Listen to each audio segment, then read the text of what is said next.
എല്ലാ കൂട്ടുകാർക്കും നമ്മുടെ പുതിയൊരു വീഡിയോയിലേക്ക് സ്വാഗതം. ഇന്നത്തെ നമ്മുടെ റെസിപ്പി നല്ല ചൂട് ചോറിൻ്റെയും കഞ്ഞിയുടെയും ഒക്കെ കൂടി നമുക്ക് സൈഡ് ഡിഷായിട്ട് കഴിക്കാൻ പറ്റുന്ന വെറൈറ്റി ആയിട്ടുള്ള ഒരു തോരനാണ്.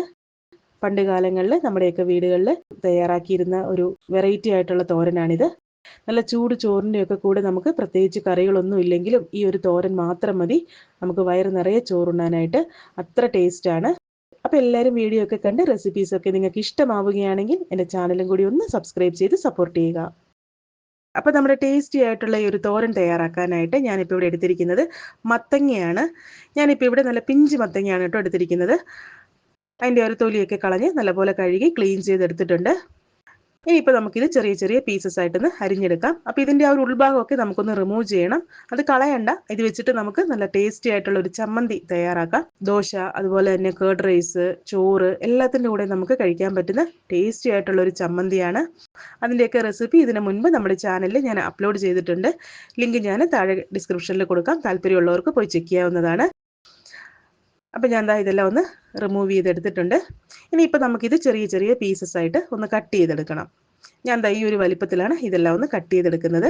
അപ്പോൾ ഈ ഒരു തോരൻ തയ്യാറാക്കാനായിട്ട് നമുക്ക് ഇങ്ങനെയുള്ള മത്തങ്ങ വേണമെങ്കിലും എടുക്കാം കേട്ടോ. ഞാനിപ്പോൾ ഇവിടെ എനിക്ക് പിഞ്ച് മത്തങ്ങ അവൈലബിൾ ആയതുകൊണ്ടാണ് ഞാനത് എടുത്തിരിക്കുന്നത്. സാധാരണ കടയിലൊക്കെ കിട്ടുന്ന ഒരു മത്തങ്ങയാണെങ്കിൽ നമുക്ക് എടുക്കാവുന്നതാണ്.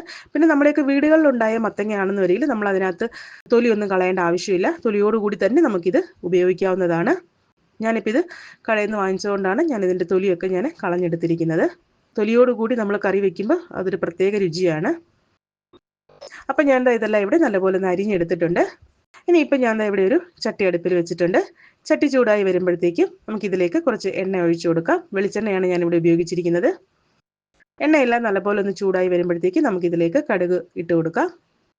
കടുകെല്ലാം നല്ലപോലെ ഒന്ന് പൊട്ടി വരുമ്പോഴത്തേക്കും നമുക്കിതിലേക്ക് ഒരു 3-4 വറ്റൽമുളക് ഒന്ന് കട്ട് ചെയ്തിട്ട് കൊടുക്കണം. അതോടൊപ്പം തന്നെ കുറച്ച് ഫ്രഷ് ആയിട്ടുള്ള കറിവേപ്പിലയും കൂടി നമുക്കിതിലേക്ക് ഇട്ട് കൊടുക്കാം.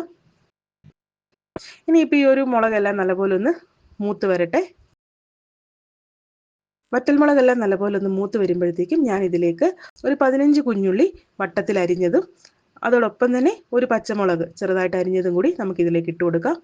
പച്ചമുളക് ഓപ്ഷനിലാണ്, താല്പര്യമുള്ളവർക്ക് ഇട്ട് കൊടുക്കാം. ഞാനിപ്പോൾ ഇവിടെ ഉടങ്കൊല്ലി മുളകാണ് ചേർത്തിരിക്കുന്നത്. അതിനൊരു പ്രത്യേക രുചിയും മണമൊക്കെയാണ് കേട്ടോ. നമുക്കിവിടെ അത് അവൈലബിൾ ആണ്, അതുകൊണ്ടാണ് ഞാനത് ഇട്ട് കൊടുത്തിരിക്കുന്നത്. ഇനി ഇതെല്ലാം നല്ലപോലെ ഒന്ന് വഴറ്റിയെടുക്കണം. ഉള്ളിയെല്ലാം നല്ലപോലെ ഒന്ന് സോഫ്റ്റായി വന്നാൽ മതി. ഗോൾഡൻ ബ്രൗൺ കളറൊന്നും ആവേണ്ട ആവശ്യമില്ല. നല്ലപോലെ ഒന്ന് വാടി വന്നു കഴിയുമ്പോഴത്തേക്കും ബാക്കി ചേരുവകൾ ഓരോന്നായിട്ട് ചേർത്ത് കൊടുക്കാം. അപ്പോൾ ഉള്ളിയെല്ലാം പെട്ടെന്ന് വഴന്ന് കിട്ടാൻ വേണ്ടിയിട്ട് ഞാൻ ഈ സമയം തന്നെ ഇതിലേക്ക് ഉപ്പ് ചേർത്ത് കൊടുക്കുന്നുണ്ട്. മത്തങ്ങയ്ക്ക് കൂടി ആവശ്യമായ ഉപ്പ് ഞാൻ ഈ സമയം ഇതിലേക്ക് ചേർത്ത് കൊടുക്കുന്നുണ്ട്. ഇനി ഇതെല്ലാം നല്ലപോലെ ഒന്ന് വാടി വരട്ടെ. അപ്പോൾ ഉള്ളിയെല്ലാം ഇവിടെ നല്ലപോലെ ഒന്ന് വാടി വന്നിട്ടുണ്ട്. ഇനി ഇതിലേക്ക് നമ്മൾ അരിഞ്ഞു വെച്ചിരിക്കുന്ന മത്തങ്ങ നമുക്കിതിലേക്ക് ഇട്ട് കൊടുക്കാം. മത്തങ്ങ ഇപ്പോൾ ഒരു കപ്പ് അളവിൽ പറയുവാണെങ്കിൽ അരിഞ്ഞതിന് ശേഷം ഒരു 3 കപ്പ് മത്തങ്ങ ഞാൻ ഇതിലേക്ക് ചേർത്ത് കൊടുക്കുന്നുണ്ട്. ഇനി ഇതെല്ലാം കൂടി നല്ലപോലെ ഒന്ന് മിക്സ് ചെയ്ത് കൊടുക്കുക. പിന്നെ നമ്മൾ ഇതിലേക്ക് വെള്ളം ഒന്നും ഒഴിച്ചു കൊടുക്കുന്നില്ല കേട്ടോ. മത്തങ്ങ വേകാനായിട്ട് വെള്ളം ഒന്നും ഒഴിച്ചു കൊടുക്കേണ്ട ആവശ്യമില്ല. അല്ലാതെ കണ്ട് തീ ലോ ഫ്ലെയിമിലേക്ക് മാറ്റി പാത്രം അടച്ച് വെച്ച് കുക്ക് ചെയ്തെടുക്കാൻ മതിയാകും. ആ ഒരു ആവിയിൽ തന്നെ മത്തങ്ങയെല്ലാം നല്ലപോലെ വെന്ത് കിട്ടും. അപ്പം ഞാൻ ഇവിടെ ഇപ്പോൾ തീ ലോ ഫ്ലെയിമിലേക്ക് മാറ്റിയിരിക്കുകയാണ്. ഇനിയിപ്പോൾ ഞാൻ പാത്രം അടച്ച് വെച്ച് കുക്ക് ചെയ്തെടുക്കാൻ പോവാണ്. അപ്പോൾ ഇത് വന്നിട്ട് ഇടയ്ക്ക് നമ്മൾ പാത്രം തുറന്നു കൊടുത്ത് ഒന്ന് ഇളക്കി കൊടുക്കണം. എങ്കിൽ മാത്രമേ എല്ലാ മത്തങ്ങയും ഒരേപോലെ നമുക്ക് വെന്ത് കിട്ടത്തുള്ളൂ. അപ്പോൾ മത്തങ്ങയെല്ലാം ഒന്ന് വെന്ത് വരട്ടെ. ആ ഒരു സമയം കൊണ്ട് തന്നെ നമുക്കിതിന് വേണ്ടിയിട്ടുള്ള അരപ്പ് തയ്യാറാക്കിയെടുക്കാം. ഞാനിപ്പോൾ ഇവിടെ ഒരു മിക്സിയുടെ ജാറിലേക്ക് ഒരു മുറി തേങ്ങ തിരുവിയത് ഇട്ട് കൊടുക്കുന്നുണ്ട്. അതോടൊപ്പം തന്നെ നമുക്കിതിലേക്ക് 1 ടീസ്പൂൺ അളവിൽ ജീരകം ചേർത്ത് കൊടുക്കാം. ഞാനിപ്പോൾ ഇവിടെ നല്ല ജീരകമാണ് ചേർത്ത് കൊടുത്തിരിക്കുന്നത്. പിന്നെ നിങ്ങൾക്ക് ഇതിലേക്ക് വേണമെങ്കിൽ വെളുത്തുള്ളി ചേർത്ത് കൊടുക്കാം കേട്ടോ. ഞാനിപ്പോൾ ഇതിലേക്ക് വെളുത്തുള്ളി ഒന്നും ചേർക്കുന്നില്ല. വെളുത്തുള്ളി ചേർക്കുമ്പോൾ കുറച്ചും കൂടി ഒരു ടേസ്റ്റ് ഒക്കെ കിട്ടും. ഇനി ഇതിലേക്ക് നമുക്ക് എരിവിന് ആവശ്യമായ വറ്റൽമുളക് ചേർത്ത് കൊടുക്കാം. ഞാനിപ്പോൾ ഇവിടെ ചതച്ച മുളകാണ് ചേർത്ത് കൊടുത്തിരിക്കുന്നത്. കാരണം നമ്മൾ ഇതൊന്ന് ഒതുക്കിയെടുക്കുകയാണ് കേട്ടോ ചെയ്യുന്നത്. അരച്ചല്ല എടുക്കുന്നത്, ഒന്ന് ജസ്റ്റ് ഒന്ന് ക്രഷ് ചെയ്തെടുക്കുകയാണ് ചെയ്യുന്നത്. അപ്പം അതുകൊണ്ട് തന്നെ ഇത് പെട്ടെന്നൊന്ന് അരിഞ്ഞ് കിട്ടാൻ വേണ്ടിയിട്ട് ഞാനിപ്പം ചതച്ച മുളകാണ് ചേർത്ത് കൊടുത്തിരിക്കുന്നത്. അതോടൊപ്പം തന്നെ ഞാനിപ്പോൾ ഇതിലേക്ക് കുറച്ച് ഫ്രഷ് ആയിട്ടുള്ള കറിവേപ്പിലയും കൂടി ചേർത്ത് കൊടുക്കുന്നുണ്ട് കേട്ടോ. ഇനിയിപ്പോൾ നമുക്കിത് ക്രഷ് ചെയ്തെടുക്കാം. വെള്ളം ഒന്നും ഒഴിച്ചു കൊടുക്കേണ്ട ആവശ്യമില്ല. അപ്പം ഞാൻ അരപ്പെല്ലാം ഇവിടെ റെഡിയാക്കി എടുത്തിട്ടുണ്ട്. കണ്ടില്ലേ, ഈ ഒരു രീതിയിലാണ് നമുക്ക് അരപ്പ് വേണ്ടത്. അപ്പോൾ ആ ഒരു സമയം കൊണ്ട് തന്നെ നമ്മുടെ മത്തങ്ങയെല്ലാം ഇവിടെ ആവശ്യത്തിന് വെന്ത് വന്നിട്ടുണ്ട്. ഞാനിപ്പോൾ നേരത്തെ പറഞ്ഞ പോലെ 1-2 തവണ പാത്രം തുറന്നു കൊടുത്ത് ഇളക്കി കൊടുത്തിട്ടുണ്ടായിരുന്നു. ഇനി ഇതിലേക്ക് നമ്മൾ നേരത്തെ തയ്യാറാക്കി വെച്ചിരിക്കുന്ന അരപ്പും കൂടി നമുക്ക് ഇതിലേക്ക് ഇട്ട് കൊടുക്കാം. അതിനുശേഷം ഇതെല്ലാം കൂടി നല്ലപോലെ ഒന്ന് മിക്സ് ചെയ്ത് കൊടുക്കുക. ഇനിയിപ്പോൾ അരപ്പിൻ്റെ ആ ഒരു പച്ചച്ചുവയൊക്കെ ഒന്ന് മാറി വന്നാൽ മതിയാകും. അപ്പം അതുകൊണ്ട് തന്നെ നല്ലപോലെ ഒന്ന് മിക്സ് ചെയ്തതിന് ശേഷം പാത്രം അടച്ച് വെച്ച് വീണ്ടും ലോ ഫ്ലെയിമിൽ 1 മിനിറ്റ് ഒന്ന് പാത്രം അടച്ച് വെച്ച് കുക്ക് ചെയ്തെടുക്കാം.